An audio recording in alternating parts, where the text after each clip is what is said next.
Political families and dynasties in Carnahan and Blunt, but I like Roy's chances a lot. I'm really excited because I got to travel early on in 2009 to places like New Hampshire and talk to people like Kelly Ayotte, who's running for the Senate for Judd Gregg's old seat in New Hampshire. Kelly's, if you haven't met her, is a former Attorney General appointed by a Democrat governor and a Republican governor. She's the married mother of 2 children, married to a guy who flew A-10s in Iraq in the Air National Guard, who runs his own small business. But just a salt of the earth, wonderful, wonderful candidate. And then, of course, Florida. I heard you were going to have Charlie Crist here, and of course, he and Marco Rubio are having a rumble down in Florida. We'll see how that turns out. Kentucky's going to be very interesting. Ron Paul's son, running against Trey Grayson. You know, I'm convinced that we can win that Kentucky seat. Certainly Mitch McConnell, who's got his finger on the pulse, unlike anybody else I've ever seen with the politics occurring in that state, is trying to help Trey Grayson get through that primary. But you know, I think primaries are not a bad thing. I've been in 14 contested elections. My hair used to be jet black. But you know, and I never really wanted to get into a primary, but I have to tell you, after every primary I won, it made me a better candidate. It made me more disciplined. It's kind of like a shakedown cruise. It helps with your name ID. It energizes your supporters. And so I don't think that's a bad thing necessarily, especially when we don't have a lot of alternatives. It's not like anyone's in the mood to have anyone working in Washington to hand-pick candidates these days. Just the opposite is true. If there's a message that we're hearing from the American people, is they want us to ask for their advice and their direction. They don't want to be lectured to. They don't want to be dictated to from on high.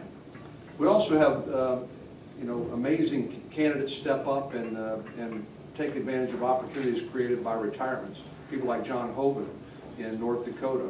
Now, you know, I understand Senator Dorgan might have a different story, but I don't think he would have retired if John Hoeven wasn't waiting to run in the wings.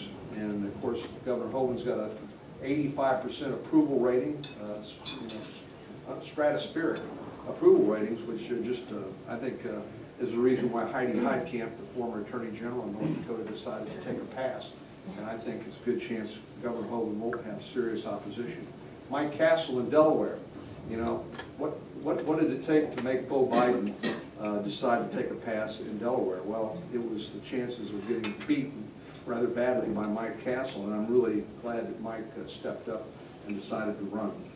Illinois, Mark Kirk. Can you say Blagojevich? I mean, unbelievable. This is a seat formerly held by Barack Obama. And Mark Kirk, I think, has an excellent chance to win.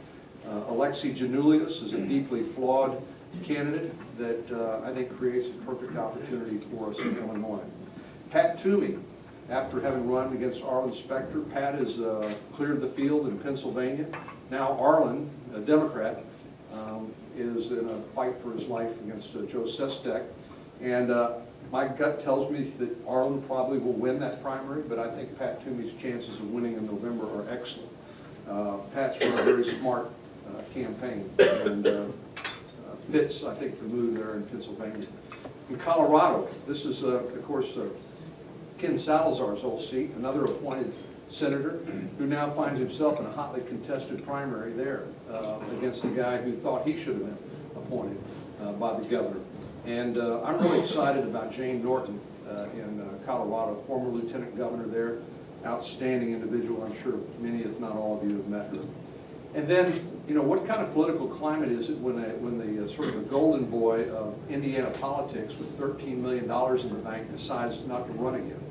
I mean, I think that says a lot.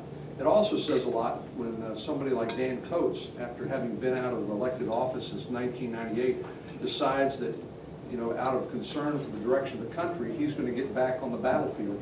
And Dan, I don't think Evan would have taken a pass if Dan hadn't decided to get in the race. And I like our chances in Indiana. in California even, you know, if you can win in Massachusetts, you can win anywhere. And even in California.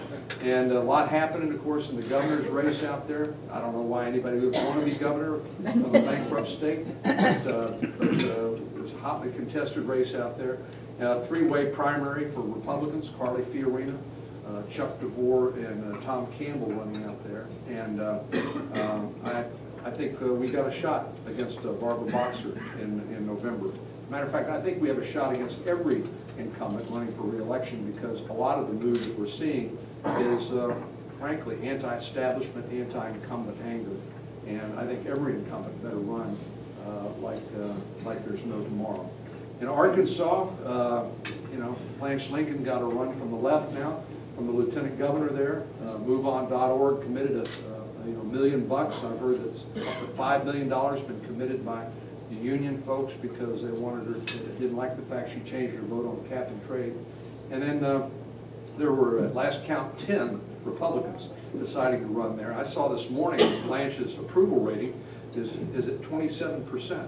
I mean, I think she is in big trouble, and just as Harry Reid is in Nevada, and with all of the candidates who've decided to run in that primary, leading Harry Reid. And I don't know how you change somebody's mind. It's not as if they don't know who he is. They do know who he is, and they've made up their mind. And how do you get them to change their mind is very hard. Well, like I said, I think these primaries are fine. We want to embrace those who want to participate in the process, who are concerned about fiscal irresponsibility and national security, the issues that Scott Brown ran on. And then we want to come out of these primaries unified and ready to take on the challengers in November. Now, you might think that in spite of all the races I've mentioned to you that our recruiting is done. Well, it's not. We still have some holes in our dance card in New York, but I'm anticipating some good news soon there. Washington State, Dino Rossi, a guy I went out to see, formerly ran for governor out there, who told me no in no uncertain terms at breakfast. I had breakfast with he and Slade Gordon out there about a year ago, is now saying maybe. He still has a lot of residual name ID. There's also a woman who ran for King County Executive, Susan Hutchison, very impressive person, and I think Patty Murray has got a record that would provide a lot of fodder for a Republican opponent. So we're still working. We've got, I mentioned New York, Washington, Wisconsin, Tommy Thompson. God bless him. You know, he's taking a hard look at it, and I think kind of moving our way. I hope he decides to pull the trigger. I'm supposed to talk to him again today, and I hope he does. If he does run, then I think Russ Feingold may well find that it's the end of his career in the U.S. Senate. So if you can't tell, I'm pretty optimistic about our chances in November. I'm not giddy. I'm not spiking the football in the end zone yet.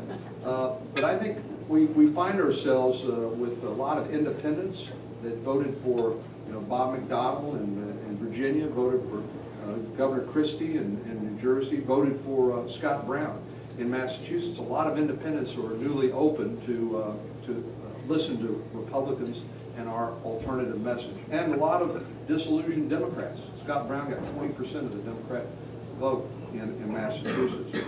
But I don't think we can take anything for granted. As I tell my colleagues regularly, just because they've fallen out of love with this administration and its leadership doesn't mean they've fallen in love with us yet.